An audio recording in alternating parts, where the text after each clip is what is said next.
The fire is small tonight, just a few glowing embers in front of you. Your hands are busy scraping the inside of an animal hide, making it soft, the same simple work you've done many times before. Everything is quiet. Your mind drifts. Outside, the night is dark. The smoke slips through the opening above your shelter. Somewhere far away, an animal calls once, then stops. Cold air brushes the back of your neck when the wind changes. You keep working. Then something changes. You don't hear a voice. You don't see a shadow. Nothing moves in the firelight, and yet suddenly you feel it. Someone is watching you. Your hands stop. The hide rests in your lap. You slowly look toward the entrance of your shelter, where the darkness begins. Nothing, no eyes, no footsteps, no shape moving between the trees. You wait. You listen. Still nothing. But the feeling stays. It sits quietly in your chest, making you more alert than you were a moment ago. You look toward the entrance again, even though you have already looked there twice. Why? Why can you feel watched when you can't see anyone at all? To understand that feeling, stay here with yourself for a moment. You are living thousands of years ago. There are no walls around you except this small shelter. No bright lights outside, no locked door between you and the forest. When the fire reaches the edge of its light, the world beyond it simply disappears into darkness.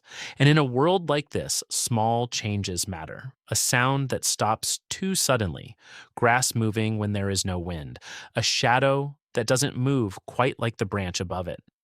Most of the time, these things mean nothing. The wind moves the grass, an animal passes nearby, a branch falls. But you don't know that at first. Your mind notices the change before you understand it. That's the important part. You don't sit there and calmly decide, something is watching me. The feeling arrives first. Your attention suddenly becomes sharper. Your body becomes still. Your eyes search the darkness.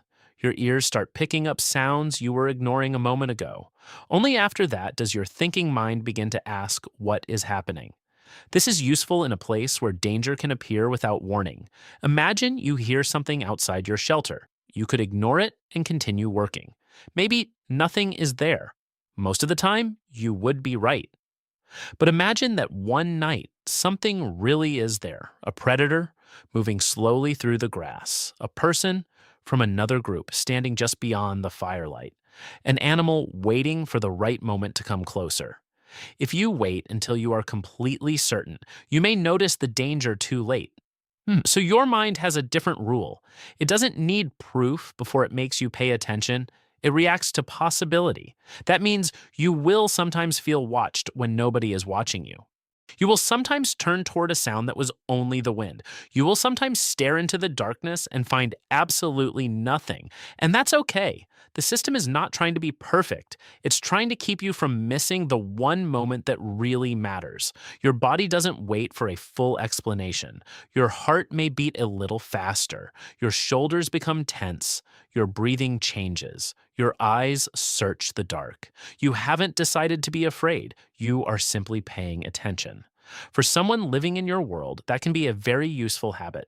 You sit beside the fire a little longer. The feeling is still there. You look outside again. Nothing. You listen. Nothing. Slowly, your breathing becomes easier. Your shoulders relax. Your hands return to the hide in your lap. The feeling fades because your mind has found no reason to keep it. Then a small branch cracks somewhere outside.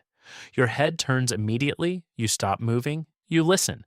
A few seconds pass. Nothing follows. This time you almost smile. Your body has done exactly what it was built to do. It noticed something unexpected and asked you to pay attention. It didn't tell you that danger was definitely there. It simply told you to look. That difference matters. The feeling of being watched is not a magical sense that lets you see things you cannot see. It is more like a warning light inside you. Sometimes the light comes on because there is a real problem. Sometimes it comes on because something simply doesn't match what your brain expected. Either way, your attention changes. And in your world, attention is valuable. The fire burns lower. You add another piece of wood. The flame rises for a moment, lighting the inside of your shelter again. Outside, the forest remains dark. You look toward the entrance one last time. Still nothing. This time you turn back to your work, but some small part of you stays ready, not panicking, not imagining monsters, just listening. Because you have learned something important about living here. You don't always need to know what is wrong before you pay attention. Sometimes noticing that something feels different is enough to make you stop, look, and listen. And somewhere deep inside you, that quiet watchfulness has been passed down through countless nights like this one. The fire crackles, the forest breathes around you. You keep working the hide. And even though you cannot see anyone outside, a small part of you is still listening to the dark.